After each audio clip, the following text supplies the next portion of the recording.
these things are coming in hot. We're going to have fully autonomous law firms. It helps you save a lot of time. It helps you write better drafts and briefs, and a huge competitive advantage for you to have a more efficient operations and be able to serve your clients on a much higher level. 3 AI trends to watch out for in 2025. Number one is agents. I was one of the few people to call this out 2 years ago. As soon as I got exposed to ChatGPT, I'm like, I see where this is going. Okay, cool. There's AI application, but the highest form of application is agents, AI that does stuff for you, for your law firm. And wherever we're going to end being is we're going to have fully autonomous law firms where basically these AI agents are interacting with your prospects. So that means basically, let me just try to make it practical. AI texts your leads for you, starts a conversation, starts asking them qualification questions to see if they qualify or not. A lot of times it's able to screen out the ones that are not qualified, which is great. It saves you and your intakers time. If they qualify, it's able to do a full intake or a good kind of qualification kind of intake. Then it's able to either pass them off, schedule them on a booking with either you or ideally with your intakers. Or if you really want to push the agenda, we could have our intakers actually get people signed up. But that requires a little bit more nuance, which I could talk about in another episode. But I've actually done this, and I shared this in our conference over a year ago.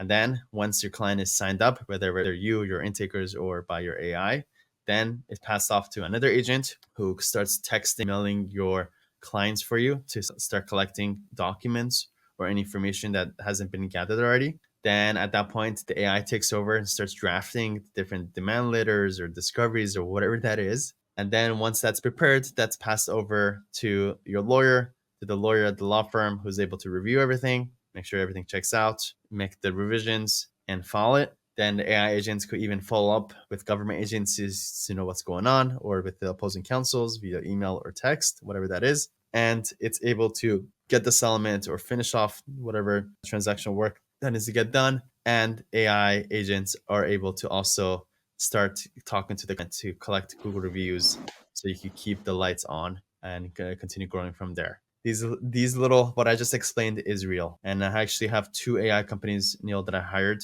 for my 2 of my law firms who are doing the signing up the clients. And as we're kind of growing, as we're optimizing that, we're learning a lot along the way. Obviously, like the FAQ questions, how to qualify, how to disqualify, how to communicate, whether it should be short text, long text, how that should be communicated. And as we learn and grow, we are adding on to what the AI agents can do. So the next initiative that we're right now exploring is document collection. We've already figured out how to use AI to sign up clients. I could share with you. Last month, we sent over 100 AI assisted with AI. Amazing. We're improving the model, and we're just optimizing it as we go along every day on a daily basis. And I'm actually having our team every day not just share how many clients we're signing up, but more importantly, how many AI assisted clients we're signing up, because I want that to be the key focus. And our goal is for 100% of our clients that we're signing up to be AI assisted signups.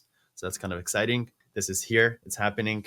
There's particular companies that are doing this. Very few companies are actually doing this correctly and, spending enough teams to do this, but they do exist. And so it's super exciting. And ultimately, again, the goal is autonomous law firms that are, most of the work is being done for you to serve the clients all the way from A to Z. Sam, how is that manifesting itself? Are these like an AI enhanced chatbot on the front end, or enhanced responsive component within your email workflow? Where does the AI agent live? Number 2 is through voice, which is basically through phone calls. For the most part, right now, 80% of it is done through that. And I can imagine this layer will be via email, will be the next layer. But for the most part, it will probably be text, phones, and emails. Text is by far the easiest one. That one is like the one, easiest one to set up, easiest one to do. Voice one, which requires, setting up an agent who knows everything that, but also be able to cut out the latency.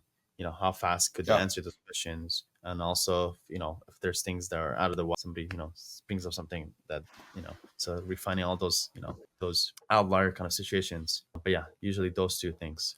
And it's real. Again, it's real. It's not like just, And I can see where you can use it, like following some of the suggestions that you've made in the past, Sam, about increasing your marketing in digital ads, which I am living through. One of the things you see is you frequently get responses that aren't consistent with what you're looking for. Okay, I would love to have the AI capability to parse those responses and deal with them in an even more automated way than I'm doing so right now. Okay, I'm handling it, we're handling it, through text responses that are key certain terms, but we have to manually go in and invoke them. If I had an AI component that could say, hey, this is an area of law that you don't practice, and could offer the proper response, it's going to save me a lot of time, money, and effort. And that's why it requires that ongoing work to Yeah. oversee the actual communication that's actually happening. And we're doing that on a daily basis. We're reviewing all the messages, every single one. We're continued refining it, and giving it. And you have to think of those incoming text messages as data. I think that's something that we tend to overlook. But it's the data that's going to drive the education of your agent, is it not? Yeah, yeah. In That part, in part. yeah, and it helps you, create your SOPs, and you just continue improving your SOPs of how this should be dealt with over time. Actually, when you have the written format of the data, by the way, Neil, it helps you with your marketing also, so what your prospects and clients are using. And a lot Yeah, of times, you take those buzzwords and throw it back into your marketing, and it does well. So yeah. that's layer one. Agents coming in hot. That might be probably the most exciting thing to look forward to. Number two, Neil, is decision support systems that are going to be integrated into your law firm CRM to give you practical, valuable insights so you can make good decisions for your law firm so you can grow faster. Okay. So there's a lot to pack there. So let's go through it. And this is actually something, Neil, that I'm actually working on, the company that does exactly this, what I'm about to explain. Again, it's a decision support system. This is not something new. This has been out there for 30, 40 years in the tech space, but we're just adding our own specialty that we know about law. And we're also using the law firm's CRM as our data source, which is a gold mine. And I realize as I'm submitting my own law firm, these CRMs are not being fully utilized. And in an age of data is the fuel to everything. So if we get our hands on this, that we know is it will be our secret sauce, and something that, if we could get some insights from one law firm, we could help that information help the next law firm and continue doing that. And the more law firms that we help, then we have the most robust information knowledge base for each particular practice types about what's working and what's not. And for our benefit for our clients is we could share that information and say, hey, that's a part of our thing. Again, without necessarily needing to share private information. Again, no private information is shared between law firms, but the insights can be shared. Again, the mechanics is we plug in to your CRM has the most amount of information about your prospects and your clients. We pull out that data, parse it out, we clean it, we see what's missing, we see what we have, we try to fill in the holes, and then we take that clean data, we throw into AI, and through our kind of proprietary questions or formats, things that we know that we need to ask, we'll use agents to get good insights about who are these prospects. What are they talking about? What are the trends that we should be looking for? What kind of marketing should we do?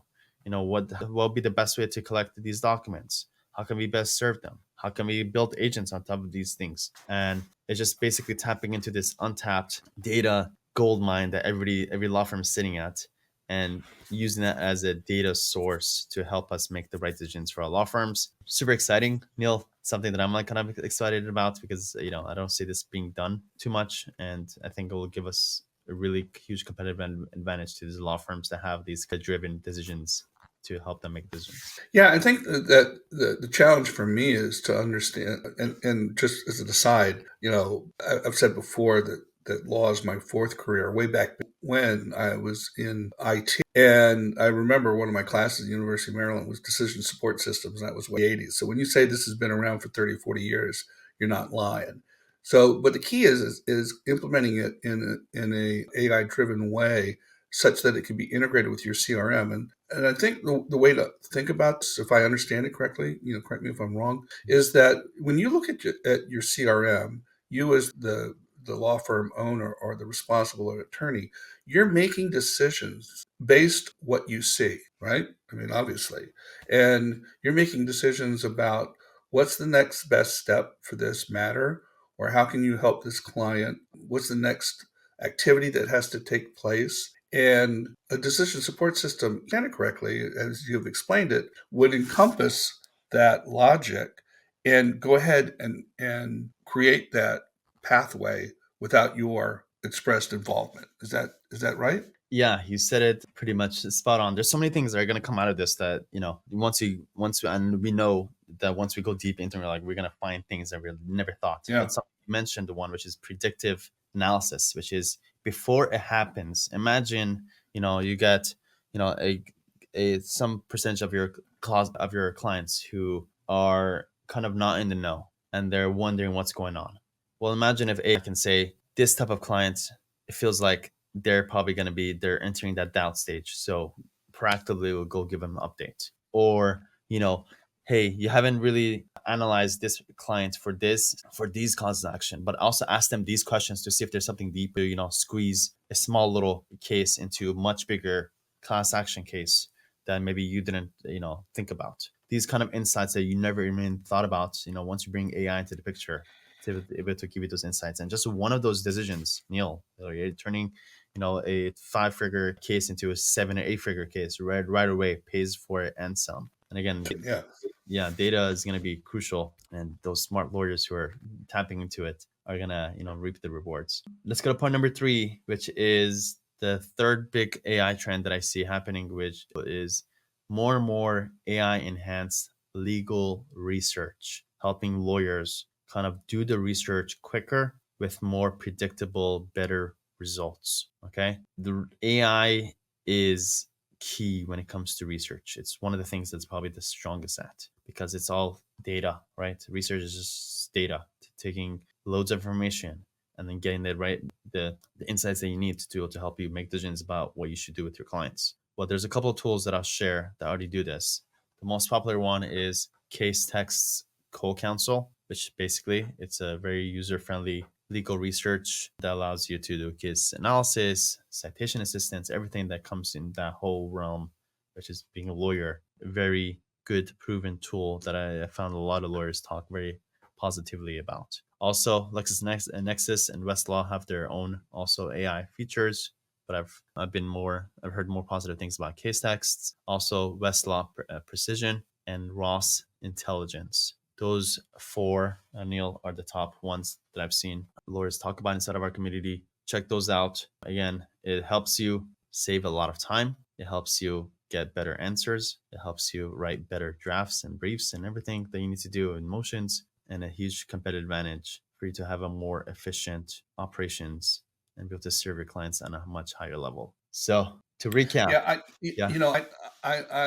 I'm no longer in the litigation world, but when I was, a motion for summary judgment in the PI world was the most legal, research-driven and undertaking that we did. And the whole idea of gathering the right cases, this concept of Shepardizing the cases, if you recall from our legal research and writing classes, Shepardizing the cases, and then providing proper Bluebook formatting, that is tailor-made for AI. Okay, just tailor-made.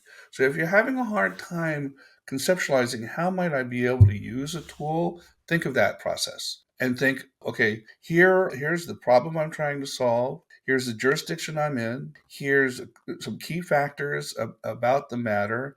Here's 1 or 2 cases that I know are relatively on point. Do the research for me.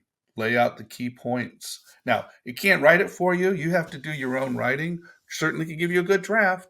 I wouldn't file something that you haven't read every single word, word for word, and understand it and agree with it. You can't circumvent or not do your legal responsibility. But in terms of giving you a head start in a quick jump, man, that's unbelievable. Yeah, I'm gonna one more shout out for some things to watch out for.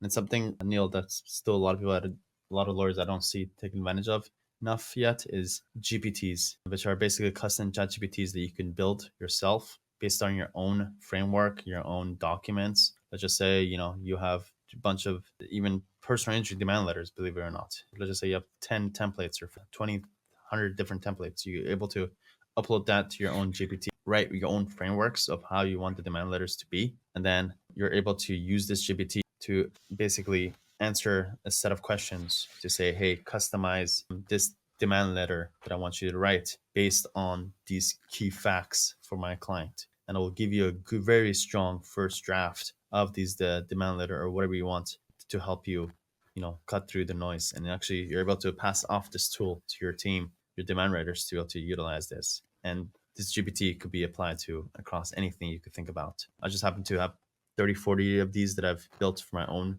marketing and business and decision kind of needs. But I know there could be somebody can take that, apply it to anything they can imagine when it comes to the legal realm to help them run their law firms and help their teams run their law firms. All right. So again, we look forward to continuing this conversation with you at Lawyer Club Fiesta. If you go to events.joinlawyerclub.com, it's free. It's on December 12th. We'll be talking more about this with a lot more guests and interesting panel discussions. Neil, you weren't at our MLA Live, but one fun thing that we did was lawyer hot takes, which is where I take, this time we're doing 5. I think last time we did 10, but this time we're doing 5 of the hottest, most controversial topics in legal space. And we get people to be able to give us their opinion about which one do you agree with. And everybody brings up interesting kind of viewpoints about both sides, and be able to kind of talk that out, share our insights, and a lot of things that are top of mind for a lot of lawyers. That'd be one cool thing. And again, we're doing pretty epic giveaways. So please just go to events.joinlawyerclub.com, register and continue on this topic about things to watch out for in 2025 when it comes to AI. We appreciate you. Come join me on my wedding anniversary. And the future episode, we'll be talking about 5 secrets to scaling your law firm faster than ever. So if you're looking to scale your firm, continue listening in to our podcast. We'll see you on the next episode.